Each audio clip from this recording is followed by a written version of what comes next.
Lauk. Miehet ja naiset, teitä tervehdän. Nyt on Mad Ventures päätynyt hämyimpään, yybereimpään, tykeempään ja hooseempaan mestaansa ikinä. Tervetuloa Papuaan. Indonesian Länsi-Papua eli Irian Jaya on vanhan liiton, ihmiskunnan ja luonnon todellinen last frontier, viimeinen linnake. Täällä on maapallon vikat kartoittamattomat alueet, vikat läpitunkemattomat viidakot, vikat tutkimattomat heimot ja kulttuurit, vikat pääkallon metsästäjät ja ihmissyöjät. Täällä pärisyttävän iso posse elää tänäkin päivänä samaan tapaan kuin tuhansia vuosia sitten. Mad Venturesin aikamatka kivikauteen alkaa nyt.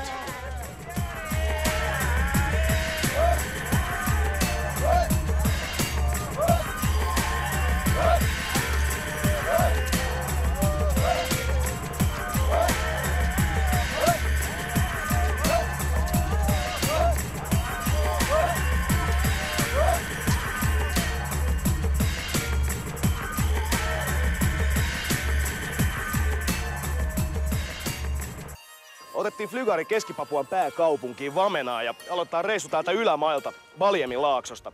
Kelatkaa sitä, että tästäkään mestasta ei maailma tiennyt oikeastaan mitään ennen kuin vuonna 1945 tänne sattumalta crashasi flygari. Silloin tuhannet paikalliset ihmiset pakeni vuorille. Ne ajatteli, että elämä ja kuolema ja luonnon ja ihmisen välinen tasapaino on lopullisesti järkkynyt ja siinähän ne oli aivan oikeassa. 50-luvulla lähetyssaarnaajat rupes rakentaa tänne Babylonin evil systemia, mutta vasta 50-luvulla ja sen takia täällä elää edelleen paikallinen kulttuuri todella stydinä. Laakso on myös tyrmäävän kaunis, joten vietetään täällä muutama hetki ja tutustutaan alueen alkuperäiskansaan Dani-heimoon.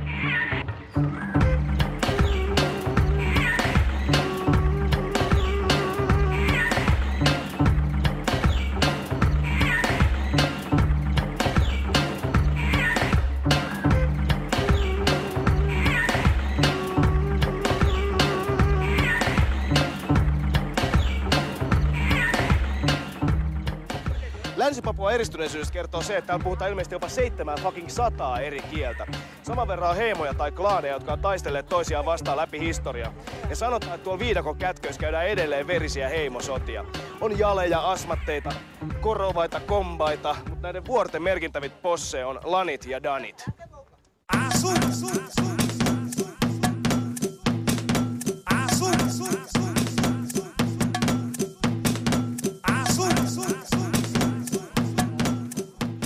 Dani-heimon miehen tunnistaa Hodimista. Hodim. Eli munasyntistä. Tämä on eräänlainen kuivatusta vihanneksesta valmistettu pippeliteline. Erittäin miellyttävä. Kelekset sidotaan narulla tältä alhaalta ja teline pitää tämän jortikan tyylikkäästi poundiksessa. Kassit eivät hierry, reggae-pampuloita ei tule. Todella miellyttävä naturistinen vaatekappale. Erittäin hyvä. Toki ei voi olla juolahtamatta mieleen, mitä tapahtuisi, jos ohi keinahtelisi joku ultrasuave neitokainen. Ehkä pituus saattaisi juuri riittää, mutta tuskin paksuus. Tästä puheen ollen Danien naimatavoista. He vaihtavat vaimot sikoihin. Eli vaimon saa noin 4-5 sijalla. Ehkä minulla olisi jotain mahdollisuuksia täällä Dani-markkinoilla, en tiedä. Kovutetaan puuta. Noniin. Danithan on moniavioisia, eli miehellä saa olla niin monta vaimoa kuin vain sikoja riittää. Vaimot asuu jokainen omassa majassaan, ettei tule riitaa. Tämänhän me miehet tunnemme hyvin tämän ilmiön. Yksi syy moniavioisuuteen on myös banaussäännöt. Eli kun nainen on saanut lapsen, siinä aikana kun hän rinta ruokkii vauvaa, banausta ei pidä tapahtuman. Eli jopa 2-5 vuoteen ollaan selibaatissa. Siksi on monia vaimoja ja siksi tulee myös paljon avioeroja, joten aionpa katsella tästä itselleni mahdollista ehdokasta. Hodim. Okei, mä en vie sun vaimoa. Mama on mun puolella nyt. Ihan mahtavaa. Dani-heimon meiningit, täydellistä.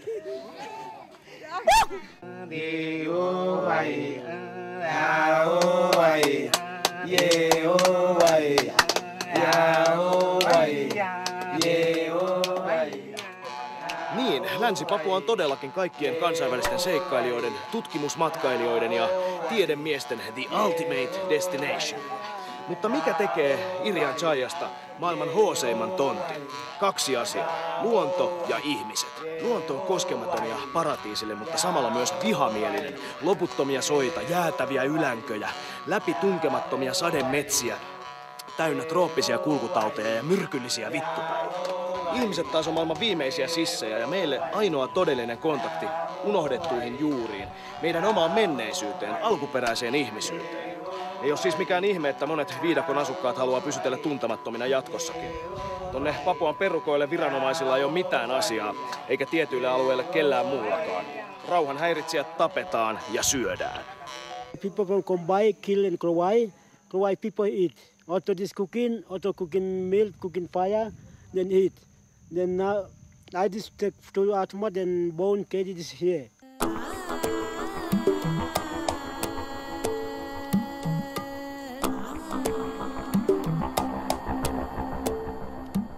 Papua ei ole mikään pilipaliluoto, vaan maailman toisiksi suuri saari Grönlannin jälkeen. Saari on jaettu kahtia. Idässä on Papua Uusi-Guinea ja tää länsipuoli on Indonesian miehittämä. Vitullisesta koosta huolimatta täällä budiaa vaan rapiat 1 miljoonaa ihmistä, eikä ihme. Suuri osa pinta-alasta on äärettömän vaikeakulkusta ja vetistä viidakkoa, jossa vaan maailman tappeimmat kansat voi selvitä hengissä. Sellaiseen skutsiin toki paukkii myös Madventures. Mutta ennen kuin aloitetaan viidakkoseikkailu, hoidetaan muutama homma.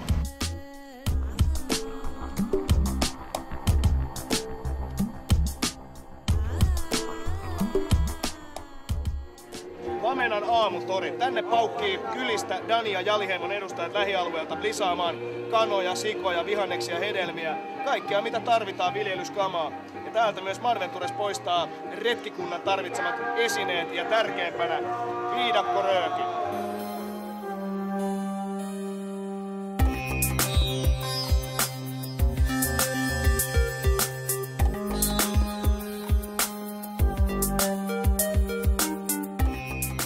Silloin tälle budjettitravelerin kannattaa ottaa muutaman päivän lomaa ja ladata akut länkkärin mukavuuksilla. Näin toimii nyt myös Madventures, koska huomenna alkaa meidän tähänastisen elämän ehkä rankin trekki. Ollaan vikayö majesteetillisessa Balien Valley Resortissa. Majoitutaan 3 tähden luksusbungaloviin, stylein orkidea, puutarha ja laakso näkymin. Peseydytään kuumassa suihkussa, mässäillään, pakataan sähkövalossa ja nukutaan hyvin pitkästä aikaa puhtaiden lakanoiden välissä. Toinenkin syy. Tämän mestan omistaa myyttinen tiedemies tohtori Weiglein, joka on eksplorannut Papuaa jo yli 25 vuotta.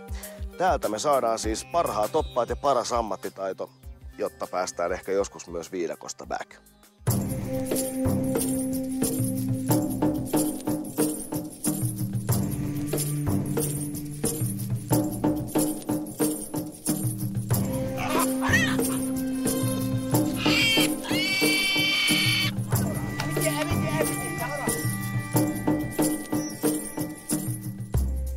Frendi Danit kuuli, että me ollaan lähes pitkälle viidakkoon ja päätti teurastaa meille sian. Tää on äärimmäisen harvinainen tapahtuma.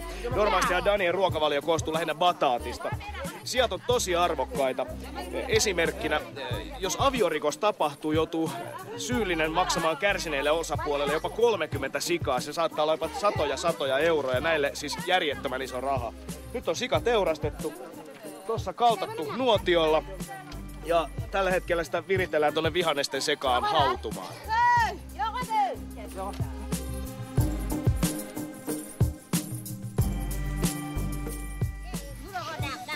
Ja tästä väsättiinkin tämmönen hämmästyttävä keko. Tuo sisällä on kuumat kivet, sianliha ja vihannekset. Ympärillä kaiken näköisiä viidakon kasveja, ruohoja ja lehtiä. Ja ympärille köysisnara. Eräänlainen vihannesrosvopaisti.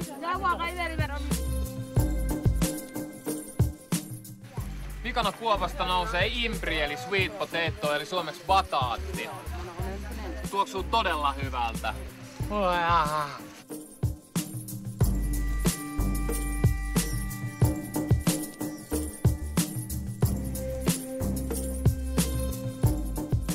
One pano eli sika on hyvää. Normaalisti en syö sikaa, koska pig is a filthy animal, I don't dig on swine. Olen vege, mutta nyt ilman muuta vedän. Todella loistavaa kuoppasikaa.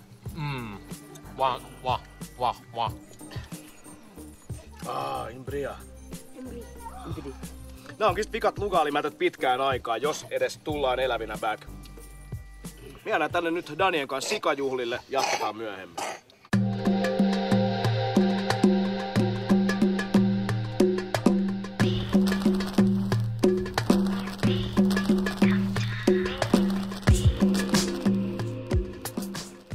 Arp, Harppa on heitetty. Nyt alkaa Madventures Papua Jungle Expedition.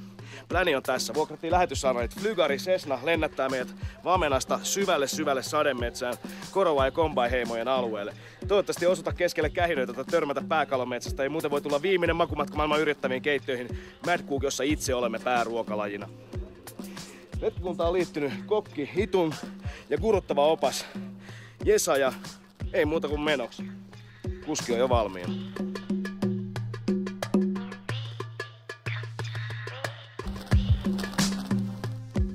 Alright, see you. Alright, Riku. Nyt tästä lähdetään. Give this flight into your hands and pray it in Jesus' name. Amen.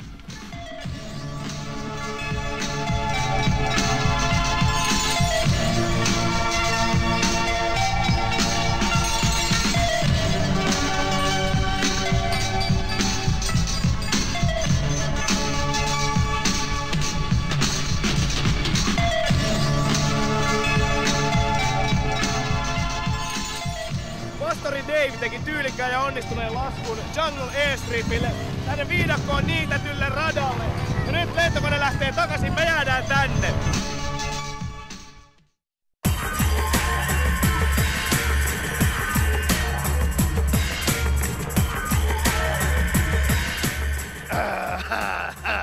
Kantajilla vahvistunut Madventures Papua Jungle Expedition lähtee nyt Vangemalosta Parangit eli viidakkoveitset tanassa. Edessä on päivän marssi raskaassa maastossa, stiflat märkinä. Täällä on aivan saatana kuuma, kosteusprosentti lähentelee varmaan hunaa. Tavoite on samoilla viikko sademetsien syövereissä ja etsiä näiden viidakoiden legendaarisia klaaneja. Täällä tuhansien neliökilometrien alueella elää luultavasti heimoja, joilla ei ole mitään kosketusta muuhun ihmiskuntaan. Eteenpäin kohti tuntematonta. Jalan.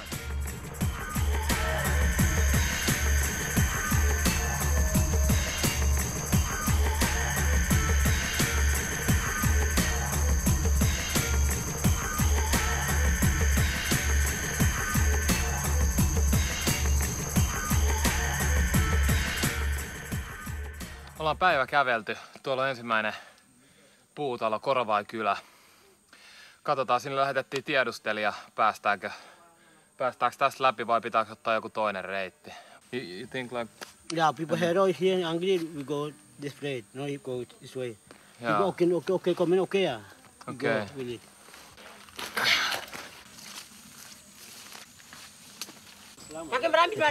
Törmättiin eka kontakti Korovai-ihmiseen. Nyt ei oikein tiedetä mikä on tilanne, mutta koetaan ottaa rauhallisesti.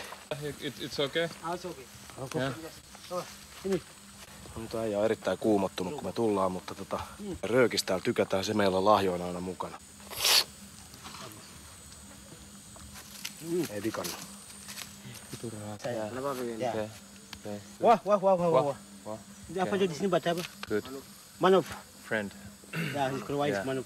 Kyllä tää kontakti tästä Aji pikkuhiljaa kami ulang syntyy. nanti. Ottaa vaan rauhallisesti ja Jaa. hymyille ja Joo, todellakin. iloisesti ja näin. Äijät ei vaan hirveästi niinku hymyile, joka on ihan täysin ymmärrettävää. Vitu aitoa jäädä vengiä kuitenkin. Oi ja me saadaan jäädä tänne näin, se on nyt helvetin hyvä. Niin siis jäädä yöksi vai? Mä en tiedä jäädäänkö me yöksi vai Ei kun me käyks sulla? Käy.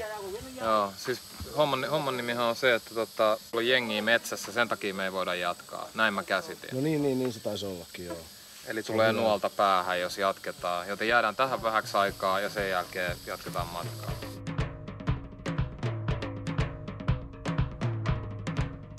Alkuhämmennyksen jälkeen ollaan tutustuttu. Tässä on talon isäntä Mangi, sen broidi on Vauvarek ja me jäädään nyt, retkikunta jää tämän pienen Korovai-klaanin luo yöksi.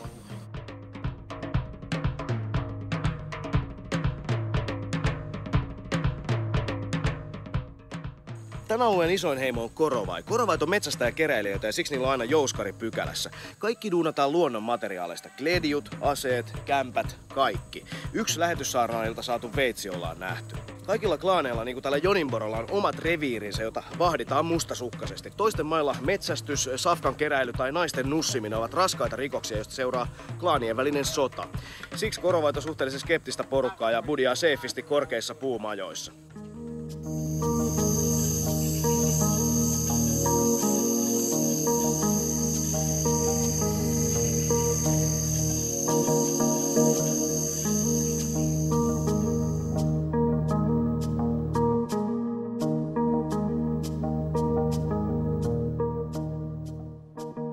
5 tunnin trekkaamisen jälkeen osuttiin Kumbai-taloon. Sieltä kuuluu kuumottavia huutoja, mutta luultavasti se on ihan ok. It should be okay, Esa. Yeah. Yeah.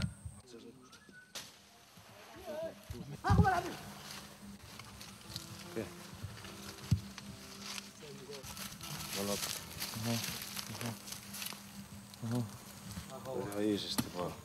No, mikä tilanne? Kerro nyt vittu tää tilanne. Tultiin Kombai-talolle. Siinä on Kombai-äijä vitu skeptisenä. Ei halua kattoo mua, se pelkää. On nuoli valmiina, siinä on väkäset miestä varten, sisäelimiä varten. Sillä tarvitaan nyt röökiä. Jos se siitä ottais vähän chillimmin. Tässä on sen puutalo.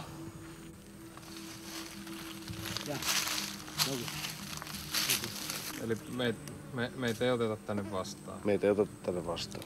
Hyvä, lähdetään lataan. Lähdetään menee.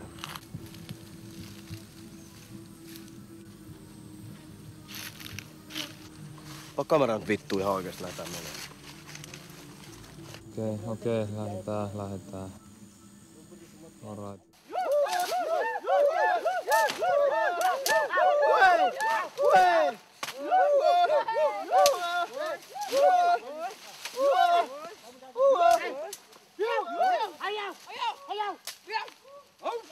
Näin pätiviä viidakkomiehiä ei oo olemassa. Äijät duunas 20 minuutissa sillan kaiteineen joen yli. Vittu mitä menoa. Täällä ei nörttilänkkäri yksin pärjää.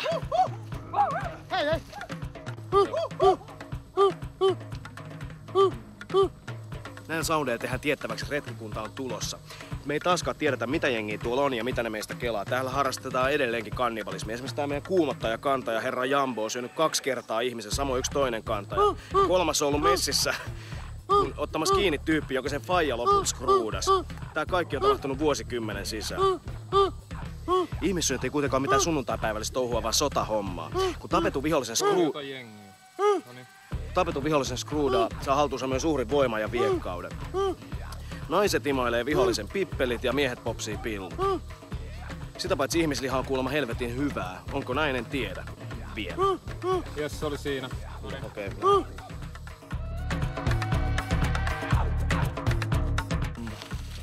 No niin, tässä näyttää olevan lungiäijä. Tähän jäädään yöksi. Pakko saada leiri pystyyn, kun tulee pimeät.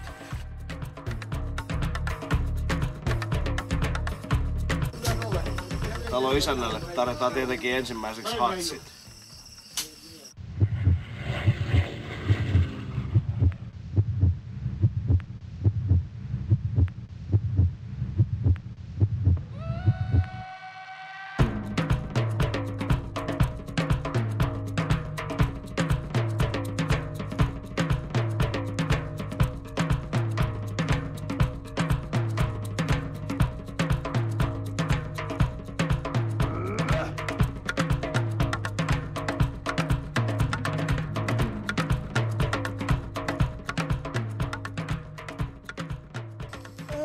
Buruvaruka on pienen Kombai-heimon päällikkö. Ikänsä hän ei tiedä, mutta koko elämänsä hän on elänyt Viraloburun viidakossa. Nuorena Buruvaruka kävi 3 sotaa Korovaita vastaan ja 3 hän surmasi ja söi vihollisensa. Sitten soturi pääsi naimisiin. Vaimon isälle piti maksaa kivikirves, jousi ja sianhammas kaulanauha. Nyt Buruvarukalla on 3 lasta ja liuta lapsenlapsia. Viidakon ulkopuolella päällikkö ei ole koskaan käynyt, eikä halua käydäkään. Televisiota, radiota tai sanomalehteä hän ei ole nähnyt. Buruvaruka ei tiedä, mikä on Amerikka tai mitä on öljy tai miksi indonesialaiset miehittävät Papuaa. Rahaa vanha soturi on nähnyt, mutta sitä hän ei käytä. Buruvarukalle koko maailma on Kombai-heimon metsä, 100 × 100 kilometriä. Se riittää. On perhe, talo, metsästysmaita, 2 sikaa, 2 koiraa. Se riittää. Mayang ke kamu baru mama kira aku muni yang apa mana bagi mau bapak ada mayang malam bama mayang malam bandu malam bandu mana ini malam ni ampun ni kibia ya balan di bumban ampun ma bami kuru apa gimana ini mami umum malam bama oh bawa malam bandu mana ini malam apa ampun mau babelan malam bandu oh.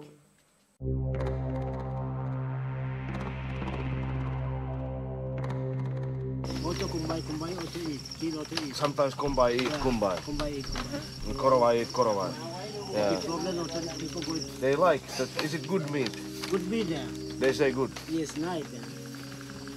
So they like the taste. Nice, it's, Yeah. but the pig. What is best part? What is best taste of human? All the meat, this is good there. This area. This also This good taste. Also this. Also this inside. Inside. What about Jambo, Paulinus and Robert? They still eat? Yeah. Tervetuloa Madventures kokkiohjelmaan makumatkan maailman yrjöttävimpiin keittiöihin. Tavoitteenamme oli päästä maistamaan äärimmäistä Mad Cook-ruokaa, nimittäin ihmisen potkaa, mutta tällä kertaa, koska täällä viidakossa ei ole sotia päällä, ja ehkä jotkut eettiset syytkin vaikuttivat asiaan, emme niitä nauti, vaan keskitymme näihin. Kombaikilla wo. Nythän on niin, että Papuan viidakkoheimojen tärkeintä ravintoaineet ovat sagopalmun ytimet. Ne kuivataan ja jauhetaan, niistä saadaan niin hiilarit kuin proteiinit ja ne on tärkeimpiä aterian osia, niin kuin vehnä tai riisi muille kansoille. Mutta siellä sagopalmun ytimessä kiemurtelee ja uiskentelee myös erittäin kusipäinen nivelijalkainen, tämä mato. Se on erikoistunut murhapolttoihin ja aiheuttaa suurta tuhoa täällä viidakkoheimojen kylissä ja majoissa. Sen takia niitä metsästetään intohimoisesti ja syödään. Lisäksi ne on tärkeitä proteiinilähteitä, koska täällä safka on hyvin vähissä ihmisillä. Ja siinä meillä kärisee Lego-lehteen käärittynä hiljaisella tulella nippu toukan perkeleitä. Apukokkina meillä tänään Kombai-heimon päällikön poika Dalulajo. Mitäs mausteita meille sinne tuli, Dalulajo? Ei mitään mausteita. Muistakaa, ei minkäänlaisia maustehässäköitä. Nyt pikku kotikokiksi siellä sohvienne uumenissa. Heittäkää ne kynät jo nurkkaan. Ja luupatkaa reseptinetistä www.madventures.tv. Ja nyt paskapuheet sikseen. Kumpi meistä on nauttiva nämä äsken vielä hyvinkin virkeinä ja virileinä kiemurrelleet epämiellyttävät nivelialkaiset sisuksiinsa? Minä vai Tunna? On KSP:n aika. No niin, laitetaan suoraan. No niin, äläpä. Ja aina tuo ukotus. No älä vitti, no niin. 1, 2, 3. 1, 2, 3. Mä enää usko, että tässä ei mitään mahdollisuuksia enää. Alas vetää suoraan. Okei. Alas vetää suoraan. Selvä. Meillä on vähän kiire. Like this. Just like this. Kuumottaa. Noniin, anna mennä. Miltäs maistuu? Oota, tosi Mä voin yrittää täällä näiden himassa. Tuossa nää on näiden herkkua. Lupatkaa noita tuntoelimiä, jotka silloin tuossa vittumaisessa päässä on hyvin niille, koska en kehtaa laittaa näiden himan pihaan. Tairainen lattialle, vitun hyvälle bambulattialle. Tää maistuu snadisti bambulle ihan oikeesti. Kai sä tiedät, että kun nuo menee sun vatsaan, ne ei lopeta elämistä siellä. Vaan kun sä nyt syöt siitä 2, ne nusasee ja tekee sinne puheen. Ja sut tulee tommosia perseestä puoli vuotta. Jos mä ihan totta puhun, niin musta tuntuu, että mulla tulee tämmösiä perseestä niinku harvasi päin muuten. Tarttu kurkkuun. Laattoreaktio vaikka pidättää. Tsemppaa. Sano silleen, että hyvä. Purrombo. Älä nyt rupee laattaa. Purrombo, en todellakaan. Mä vedän tän viimeisen No niin, vielä, koska nää on harvinaisia. Näitä kerätään monta tuntia tuolta. Kops. Hyvä.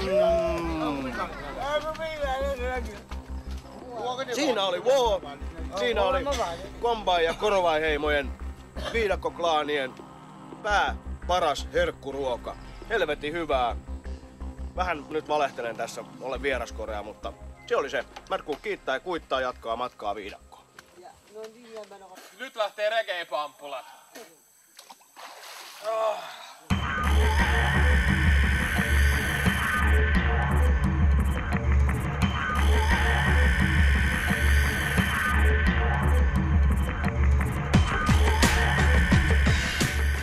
Törmättiin muutamaan korvaajaan ja ne lähtee hetkeksi hengaa meidän kanssa ja näyttää meille tietä. Let's go. Yes, it's good. Yeah. Okay, yeah. Okay.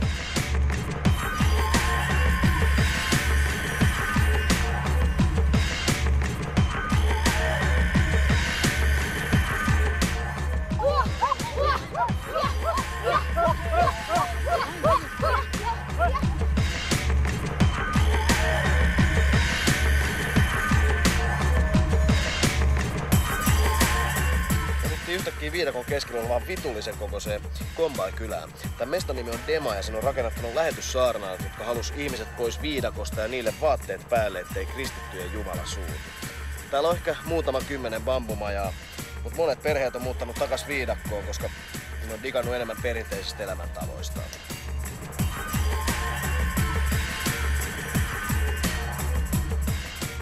Tässä on viidakoheimojen tärkein ase jouskari eli bandi. Tää runko on duunattu jostain kestävästä puusta ja jänne bambusta. Sitten on nuolet on puuta. Tässä on erittäin kuumottava terävä kärki. Leveä, tää on sikoja varten. Ja sitten tähän superkuumotus, missä on väkäset, on tarkoitettu ihmisille. Kelatkaa, kun sitä revitään ulos. Jangu eli nuoli. Kelatkaa, kun sitä revitään ulos rinnasta ja tarttuu muutama sisäelin messiin. Siinä on todellakin helvetin tuima ase.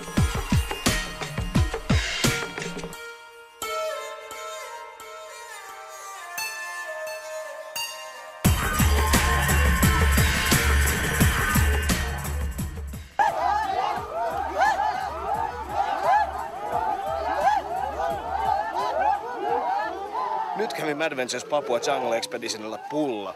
Dema paukki yhtäkkiä viidakon kätköistä päräyttävää posseja, joka tuli kombait, jouskarit poundiksessa joraten tässä näin ja asettui omaan katokseensa syömään sagoa.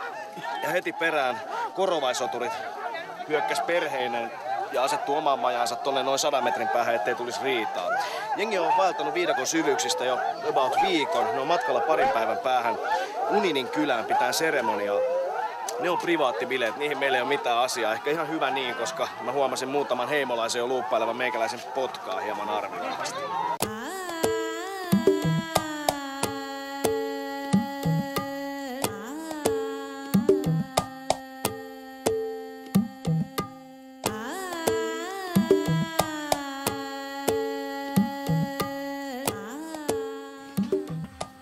Korovainen piippu. Eräänlainen kuiva bongi. Todella miellyttävät hatsit lähtee.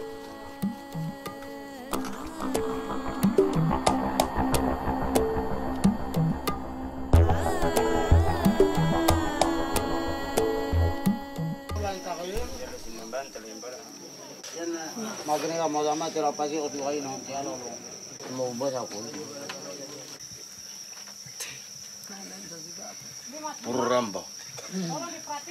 Nyt on aika harvinaislaatuinen tilaisuus olla päästy iltaan korovaisoturien kanssa tänne kaikkein pyhimpään rinkiin. Täällä on muutamia aika skeptisiä ilmeitä ympärillä, mutta muuta aika ystävällistä. Täytyy muistaa, että suurin osa näistä korovaista on todellakin viidakon miehiä. Moni näistä tyypeistä ei ole koskaan ennen nähnyt ulkopuolisia, todellakaan mitään valkoihosta. Jotain näistä etäisyyksistä kertoo se, että täältä sinne, mistä me lähdettiin Vamenaan, kävelee 6 viikkoa. Kelatkaa sitä, mutta Puru Rambo. Bom.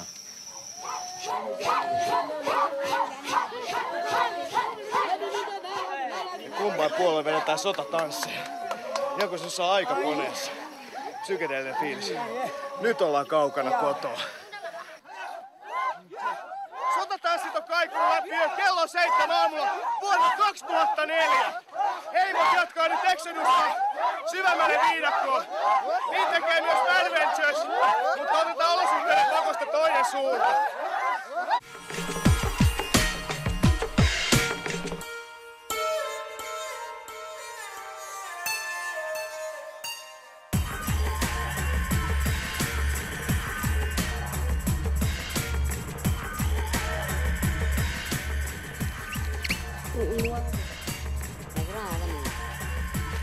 Paluumatka on alkanut. Buruvaruka poika lähti näyttää meille tietä kohti lähetysasemaa.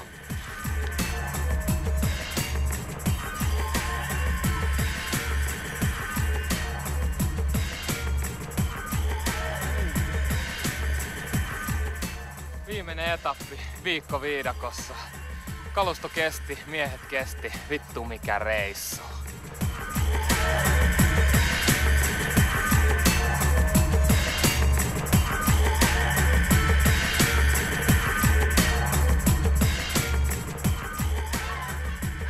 Mato jalassa ja varpaat aggressiivisen sienen runtelemina, mutta silti fiilis on viikon viidakossa rämpimisen jälkeen todella tykki. Muutama asia ja silti kelailuttamaan. Viekö jokainen travelleri mukanaan Babylonin siemenen tänne, jossa ihmiset elää vielä niin kuin aikojen alussa? Miettikää todella tarkkaan motiivejanne, kun suunnittelette reissujanne tänne. Oliko sulla vielä jotain blastattavaa? On. Tässä alkavan malarian kuumehöyryissä on pakko blastata.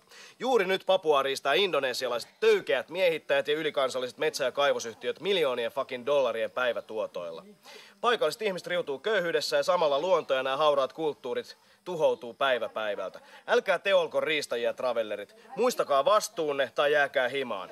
Madventures jää puolestaan venaamaan pastori Davia ja Cessnaa. Tää oli mun elämäni päräyttävin reissu. Free Papua!